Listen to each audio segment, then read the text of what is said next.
I feel the PWC tax scandal is like a real-life circus. Only instead of acrobats and clowns, we've got tax consultants and executives, and during the day they're doing circus things. They're juggling new tax laws, they're leaping through hoops. It's one way to call tax consultants clowns without really being direct. I'm trying to jazz it up.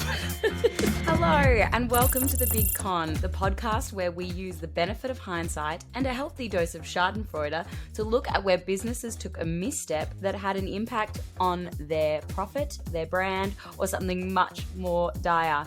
Hi, I'm Emily, Harvard degree candidate. My name is Dale Lazinski, big business nerd. Strategy isn't just for the big players, so no matter what size business you work on, tune in as we learn through the failures of the poor souls that have gone before us. And Dale, you've got something for us today that's a little bit mod. Well, today we're tackling a crisis at one of the big four. Yes, a scandal at one of the biggest four public accounting firms in the world, PWC. This is a bit different for a Big Con episode, as it's something that's actually playing out as we speak right now, as opposed to a summation of the horrible fate that's befallen a company already. As it's played out over a decade, we feel that we already have more than enough hindsight to bring you a very salacious story. The media has already elevated this to a scandal status, and the lessons that are coming out pretty fast as the story develops. It's going to be a bit of a watershed moment, I think, for these companies like PwC and how the government, or at least in Australia, works with consultants, and something we're going to touch on later in the episode. Also, I thought it was a brilliant opportunity to give some insight into consultancy. Because Emily, you count yourself as a consultant. Of sorts. Of sorts. And as a whole, the namesake of this podcast is not strictly about cons in which the Cambridge Dictionary defines as a trick to get someone's money or make someone do what you want, but actually it's an abbreviation of consultancy. So for anyone who was confused, I'm glad we've cleared that up. I feel better about it. And that's what we're talking about today. Consultancy gone wrong. And something that the Australian Treasurer, Jim Chalmers, has called an appalling breach of trust. Yep. Do you know what we're talking about, Emily? I do, absolutely. It's huge. If you picked up news. any newspaper recently, first I'm going to introduce PwC, PricewaterhouseCoopers, a giant global consulting company whose website's What We Do page at the time of recording says they work with a vast volume of sectors like financial services, government, health and wellbeing, power and utilities. I think mining's on there, and they provide services like cloud, alliances and strategy, and finally risk and regulation. Emily, I'm going to let you defend consultants in a bit, but effectively what this means is that consultants are brains for hire. And in this case, you bring in a company, or in this case, the Australian government brings in a company, and they call in PwC or its brethren like Deloitte, Ernst & Young, or EY, KPMG, or the countless boutique offerings, and they engage them for a particular set of skills and solve some problems that these guys are excellent at. Have I cheapened consultants at all, Emily? No, I think you've just abbreviated, what it is. Like, I'm sure there's like heaps more depth to it. But also, I don't know if I am going to defend consultants. Broadly speaking, they're used in some interesting ways, but we'll get into that later in terms of how to engage a consultant. And if you are going to be a consultant, what are some of the things that you should be doing to benefit the people you're consulting for? Slander the consultants, I don't care. I do not want to slander the consultants, because apparently at the Big Four, they employ 1.5 million humans. And I'm aware that some of these listen to our podcast. So hello, this is a safe space for you. And I promise. And if not, address the feedback to Emily. Last year, they brought in roughly $286 billion. That's Australian dollars, globally in revenue. So that's across the Big Four. So those Big Four I mentioned before, Deloitte, EY, KPMG, and PwC. They're a big deal. And so when any of them accidentally make a boo-boo like they have, there's a bit of attention. So what is the PwC tax scandal? Let's flash back to 2015. You may recall something called the Google tax. It's where the Australian taxman was pretty sick of the big multinational companies, your Googles, your Microsofts, your Apples, making so much money on Australian shores. But due to their ability to route their funds to lower pay tax jurisdictions, things like Singapore or Ireland, they did not end up paying a single dollar of tax in Australia. It's a piece of the pie that the government really wanted, and they kind of needed to start paying off a significant budget debt. Not to mention, like, they should just definitely be paying those taxes. Like, they have so much money already, especially as we enter further and further into globalization, it seems insane that just because you don't live or originate from a country, but you're earning billions of dollars from it, you don't have to give back to the country that you're earning billions of dollars from. It doesn't pass the pub test. There's a bit of, it doesn't really sit overly well. The government decides that they need some new tax laws that are going to ensure that these big multinationals pay what they should pay. So you and the government are aligned, Emily. They call up PwC's international tax expert, Mr. Peter John Collins, and he helps consult on what becomes the MAL, which is a multinational anti-avoidance law. It's worth noting, the government, it's a really decent contract for PwC. They provide services to the Defence Department, to things like Centrelink, so like Services Australia, the Australian Federal Police, and as I've said, they advise on new laws. The Australian government has given out roughly 537 million of our tax dollars that we pay in the last 2 years to PwC. So it's a big contract and a big piece of PwC's Australian bottom line. I think estimated to be about 20% of the Australian takings. So it's a decent portion. Wow. As you would hope and expect in something like this, Peter Johns, signs a confidentiality agreement, 3 in fact, across the 2013-2017 period, so that any information he gets in being part of this project, he makes sure that he's keeping to himself and being confidential. So 2015 comes around, Joe Hockey gets up on stage. I assume that's what they do when they announce the budget. They usually only hear about budgets. It's not an Apple launch, Dale. Good morning. Joe Hockey, the Aussie treasurer, in 2015, gets to announce that he's coming for the big companies and they are going to pay their tax bill because they have this new thing, the MAL. Not so fast. Because PJ, he's shared the knowledge he's gained in designing these rules and advising on them to help companies get around this new tax already. And he's also shared the top secret confidential information within PwC with a few individuals.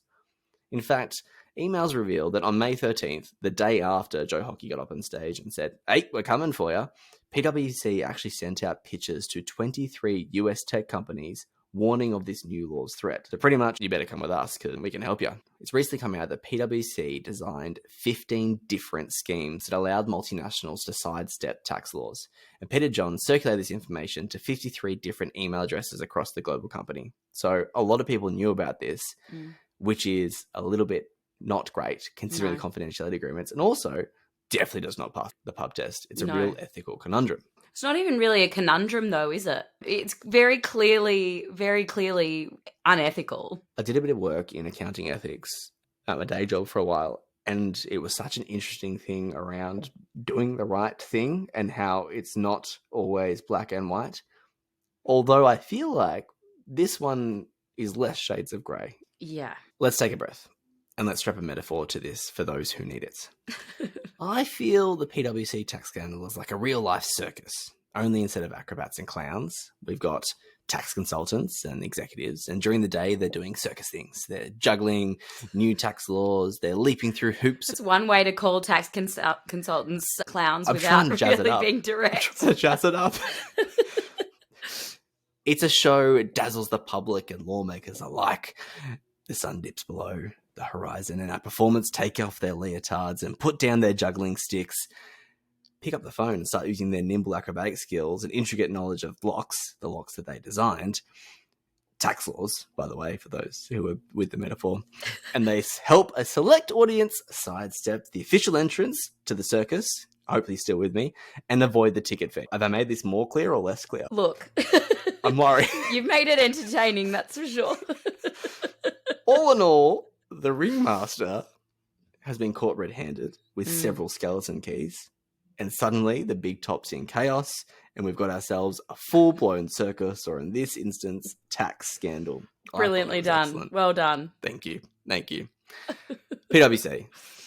They're actually renowned for packing up and selling their tax schemes, almost like a product they could effectively market themselves. There's one email that has popped around, obtained in the probe that they eventually got, that said that they got all this business because we had the inside word from PJ about what was coming down the tax pipeline.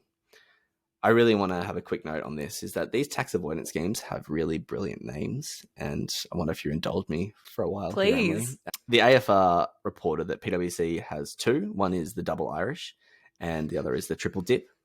did a little bit more research on these tax avoidance schemes, and we've got some fun ones. We've got the Dutch sandwich. It's a tax avoidance strategy that involves routing profits through a Dutch company that is sandwiched between other foreign entities to reduce taxation. You got the single mults. It's a tax structure used by US multinationals that avoid taxes by taking advantage of double tax treaties between Ireland and countries that don't have a tax treaty within the US. We've got the Bermuda black hole. It's another strategy in which you pretty much move your profit to Bermuda because there's no corporate tax. The Cayman sinker, similar to Bermuda's This black is hole. all You pretty insane. much just...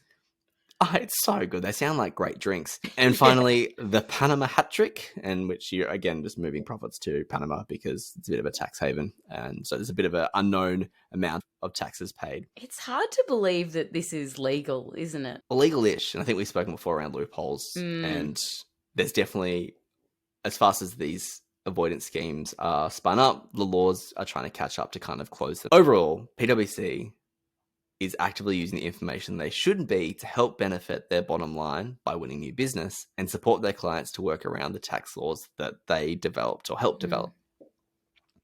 Let's leap ahead to December 2022. When it comes to light, the Tax Practitioners Board has suspended Peter Johns Collins' tax license because of some integrity breaches. The ruling states Mr. Collins was aware of the confidential knowledge he gained from the consultation with Treasury, and it would be leveraged to market PwC. Yeah. Not just a slap on the wrist, he's lost his license to operate as an accountant for 2 years. Jim Chalmers gets word of it and he's not happy. And PwC has to kind of come up and front it. And so they come up with a defense around, it's the black sheep defense. It's going, oh, hang on, it's an isolated incident. Don't worry, it was over a decade ago. Anyone possibly linked to this horrendous shenanigan is left. We've updated our training so it can never happen again. Plus we've got controls to support it. We're good. Don't worry. We've dealt with it. It's great. And we've experienced this plenty of times on the big con. Singular one-off black sheeps are possible, and we understand that listeners are not aiming to do the bad thing, but as history has shown, there's usually a bit of a spread, unintended due to some of the controls within the company, etc., etc. Senate gets involved, and they're keen on understanding the use of the consulting services broadly across the government. This is when Deborah O'Neill gets all those emails that I've been able to refer to, and they find something called Project North America. PwC, if you need help to name your next few projects, hit me up. I'm brilliant at it. A bit of a consulting arrangement. Project North America, a lot to be desired, just saying. Particularly when you've got things like the Cayman sinker. Or the double Irish, like. Yeah. All these emails allows the Australian Financial Review to investigatively journalist up a great story in a timeline. It also shows how many people were aware of this information that PJ was sharing. Bing, bada, boom, a black sheep spreading around his wool. Noting that all the sharing that was going on was a, hey, I'm just going to send you this, but don't, it's for your eyes only, but it's not to be shared, which they were. And they were used, and that's what's kind of been revealed. It's not great. PwC is now on the defensive, and I think they really need to be. This may seem like one lousy crisis, but contagions like this tend to spread. And all of a sudden, all the government contracts in Australia are being rigorously investigated for potential conflict of interest and confidentiality breaches. Heads have rolled. PwC Australia CEO is one of the employees who was wrapped in the email sharing, and he stepped down 3 short years after taking that top job. Treasury has kicked the scandal over to federal police for a criminal investigation, and PwC has handed over the names of those who are linked to the sharing of documents to the Senate after mounting pressure from so many spaces. Which leads us to today. And listeners, we'll keep you posted as more information comes to light in our Lessons Learned episode at the end of this season. But for now, I think we need to take a breath. If the circus metaphors haven't had you spinning, at least the scandal would. What can we take from the situation right now? And what lessons can we bring into dealing with consultants in the future? So Emily, we're back. I'm interested in your view on this. One of the hats you wear in your role as founder and strategist at the big consulting agency is consultant. What is your view on this? It's obviously not ideal, right? It's not an ideal situation. There's 2 perspectives, and one is of the Australian government and them engaging PwC as a consultant.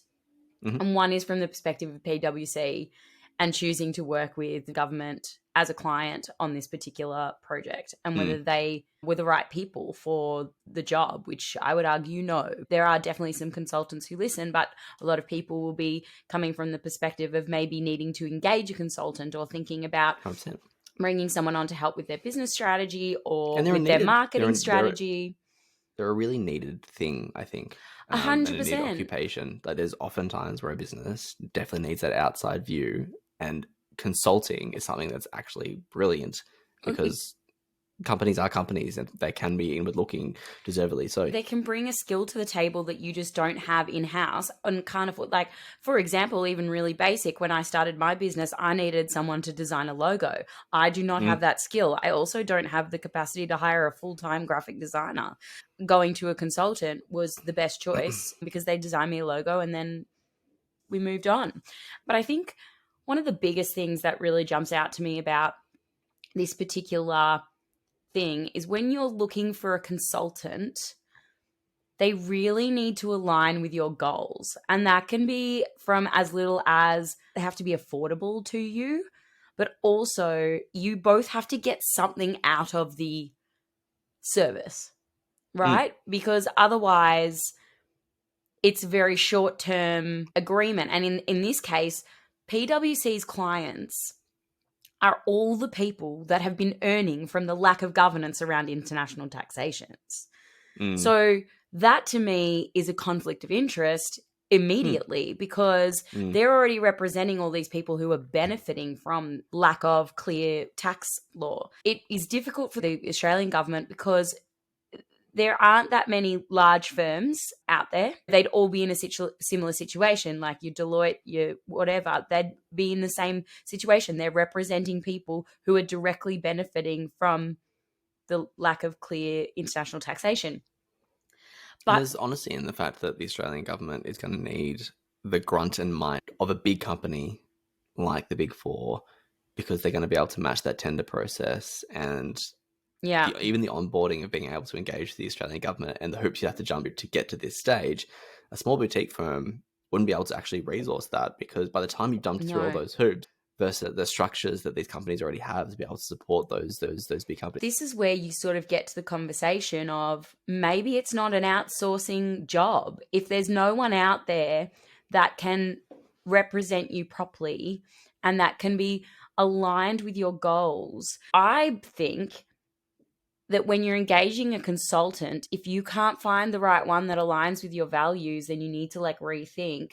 And I think that the Australian government were in the position where they might have been better off putting together a task force of accountants and international law, tax law experts that were independents and put together a committee on contracts, like a 2-year contract where they independently work together to change these laws and have people on there that are motivated to help this cause because PWC have no motivation. They have the opposite of motivation to help this cause. Well, there's something interesting around working in the best interest of the client, which PWC said that that's what their intention is to do. They're working in the best interest of the client.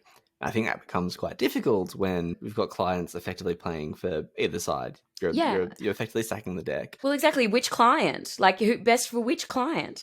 There's a point at which you need to bring in the controls to separate that. EY was contemplating doing that at the top of this year, and they were contemplating a split and spinning off their accounting and auditing work from their consulting business into 2 completely separate companies that would allow this and would almost free the firm's consultants from any regulatory concerns. Again, a statement which terrifies me. But I think there's some thinking that may need to go into that around, okay, listen, this is something that needs to be treated with the utmost respect because, A, it's a client that's worth a lot to us. Maybe we don't use that. I think we've spoken about it before, particularly in the Volkswagen episode, around there's enough people here. At some point, someone's going to go, this doesn't feel right. Yeah. Like, I'm really surprised around why that didn't click. Well, I think it comes down to arrogance, to be honest. PwC is one of the biggest accounting firms, and the Australian government is like, well, they're going to be the biggest and the best, period. And then PwC was like, we're the biggest and the best. We can do both. You know, we can do both. That's no problem. Without really understanding, no, you can't. You either really detriment your huge international clients or you help the Australian government. You were saying about the Volkswagen episode, it's the same kind of thing because like they had really clear outlines and non-competes and non-disclosures So the company deliberately went against that. If you are engaging a consultant, I still think it's worth having those. Like, even though they ended up 100%, yeah. meaning nothing in the short term, but Mhm. it's really worth having them because it makes any follow-up legalities clear as to who's in the wrong. Even though it seems clear-cut, sometimes in the eyes of the law, it isn't. And so if you have those really clear outlines at the very start, you can go, well, they just didn't abide to this. And it's like, okay, well, you're in the wrong. When you look at these outlines, I think you can also look to see how you can both benefit. Like, the Australian government might have been, and we'll never know for sure, but they might have been looking at these guidelines on how to protect themselves and what they needed from the agreement. That's a As really a good point. Yeah, as opposed to like, what are we doing for each other? You can easily start to see in these contracts, like, oh, well, we're the ones getting everything out of it. Well, I've often worked with consultants beforehand, and you realize you're getting a good price because you're involved in a pilot process. Because what they're going to take is they're going to be able to learn a lot from the bumps that you've taken. Yeah. And take that to the next person and pay them full price. And so you kind of need to understand it's a business relationship, and the best business relationships are win-win. And it's good to understand what the other person is winning. Yeah. And play that out. It's interesting to think, if they'd thought about it, is there something that they could have done to have countered PwC's conflict of interest? So give them an incentive. So like, if you earn us this much extra money in a year, if we see this amount of funding from the multinationals that shows it works, then there's long-term contracts in it for you, or whatever it is. I don't know if they could have, because then I don't know how I'd feel about having PwC as my consultant when I'm trying to avoid the tax. I don't know if there is something that they could have done to like appease everybody, which I think it was just the wrong choice in the first place. That changes. They didn't have a different bottom line adder. So it's like, okay, well, we don't need to support this multinational over here because the government's looking after us. So the incentive program's interesting one to consider. You mentioned before around values and making sure the values are aligned.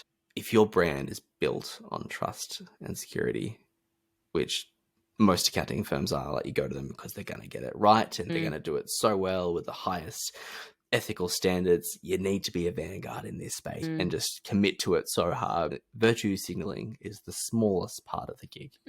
There's a really, really bad quote from the CEO who had to step down. He's proudly claiming how much faith he has in the ethical standards of the PwC employees and how disappointed and shocked he'd be if anyone was breaking the law. This quote just keeps coming back again and again, particularly because he was aware of it, apparently, being involved in those emails. So if that's your value, stick to it hard and make sure you're doing it right and putting in those controls right across everything. 100%. That's more from the perspective of the consultant. It's like, what is your brand? And I'd be interested to know, Dale, do you think that PwC's reputation is going to be tarnished? Because we've seen sort of time and time again, like Volkswagen's sort of coming back up after the little hiccup, and these really powerful companies make these kinds of huge errors, but because of their really well-established brand, it's more of a bump in the road than it is massive disaster, which doesn't really deter people from doing this kind of stuff, because it's like, oh, we'll come back. They just need to hire a consultant to handle their media, which they have. I bet. I think this is a bump, and I think this is something that people will more closely investigate and want to question. Should we bring the consultants? Because the assumption is often when you bring in consultants, the problem's going to be solved, or at least it's going to move on to the next step of whatever that problem might be. I think people are going to think twice, at least in the interim. And I think PwC has a lot of work to do to kind of build that reputation back up, particularly in this space. The other thing to consider is multinationals now looking at them and going, great, well, they might help us out because they got this inside knowledge. But mostly I think some of those public contracts are quite the ones that are probably most at risk. And we can see this. Apparently all the big wigs are flying down from across PwC globally to come and stem this bleeding, and hopefully it doesn't spread out. Because I imagine other governments are looking at this and going, oh, hang on, they advise on our laws as well. Like, should we be concerned? So I think they've got some work to do to reestablish their brand and reestablish them as something that you would trust, particularly in this government contract. Yeah. And I'm very keen to see what that looks like. When you're looking at from that consultant's perspective as well, wanting to have your brand and wanting to be trusted, I got into consulting because I have really broad interests. Like, I like learning new things. Yeah. I have an overwhelming desire to help people find the best possible way to achieve their goals. Like, I just, that is something that I really like doing. I do it in my personal life with my friends. I'm like, I'm going to help you solve this situation. And they're like, I just need you to listen. I'm like, oh God. But because I, have a broad interest and I like to have new projects and I like to see new things happening. So that's what motivates me to do consulting. I'd like to know what motivates PWC, and I can imagine it might have been lost in the ether. You cannot differentiate them between them and Deloitte. Like, what's the difference? Who knows? Like, one of them had a better contract availability than the other, or whatever it was. In research for this episode, I had all four websites up in different tabs. Yeah. And I was wildly confused as I was jumping between each of the big four to go, because they are quite similar. But the idea is that, cool, well, one of these guys say about problems, and in some of those problems, usually it's based on the relationships. Yeah. And I go, cool, well, and there has been known a lot of relationships already existing within PWC and to the government, which I think is a little bit of that mates helping mates that we see a lot in these environments, which has been a lot of eyes on lately, particularly in local government, and something that definitely needs to be considered. So I don't think the government's perfectly innocent in this space either. If you ask yourself, why do you want to do this? Why do you want this contract? Not every $1 million contract is actually going to be worthwhile or aligned to your goals, and it could get you in trouble. If I was PWC, I'd be saying no to the government because there is nothing we can do to help you because we don't want to help you. It's actually, we're not motivated to help you. We do not want these laws to be more stringent because we want to keep our clients happy. So it just doesn't really make any sense. You're right. I think people will start to maybe, at least in this blip, think about, okay, why am I getting a consultant? Why am I engaging in this? Do we have the know-how internally, but we lack time? Or do we really need to gain these skills that we don't have internally? But then if you need to gain the skills, then you ask, how essential is this to the functioning of our business? And is it ongoing? Because the more essential and the more likely to be ongoing, the more likely you should hire. At least for an internal. Yeah, at least for a short-term contract with the possibility of ongoing.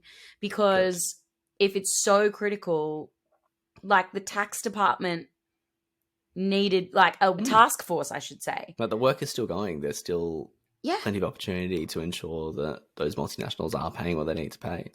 Yeah, and a task force that had the interests of the government aligned, I think. But we'll see how it all pans out and what they do now. Because obviously PWC's out. How good's hindsight?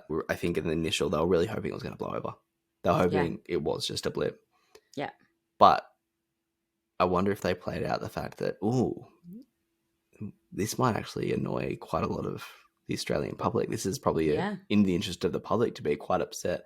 And I just don't think they played that out around how much it escalated and how much it grew so fast. Yeah. It's on the front page of papers. It's also, being talked about almost on a daily basis. Could it be like, when Nike dropped Kanye overnight, in that it's like, now you're not looking good for my brand. Adidas dropped. Adidas, sorry. God, the same thing. Get up with your sneakers, mate. But in the business world, could it have that similar impact? And it's like, now you're actually tarnishing my brand, so I'm just going to hop over to Deloitte. Yeah. Like, we don't know. We don't know what it will do. It might just be fine. Making this episode less interesting down the track. But right now, if you listen to it, and for those who have, welcome. Very much appreciated. We will definitely bring you updates on this story as it comes to light towards the end of the season. So thank you, listeners. We really do appreciate it. Thanks for listening to this episode, guys, and we hope that your double Irish in future passes the pub test. If you want to learn more for your business, head over to our website, thebigconsultingagency.com, and sign up to the mailing list to hear news about workshops and stay up to date with new episodes. Dale, where can they find you? You can find me on Dale Bryce L on all platforms. Please don't forget to follow us and rate us on your podcast app of choice, or you can also watch us on YouTube. Thank you very much, Emily. That was a lot of fun.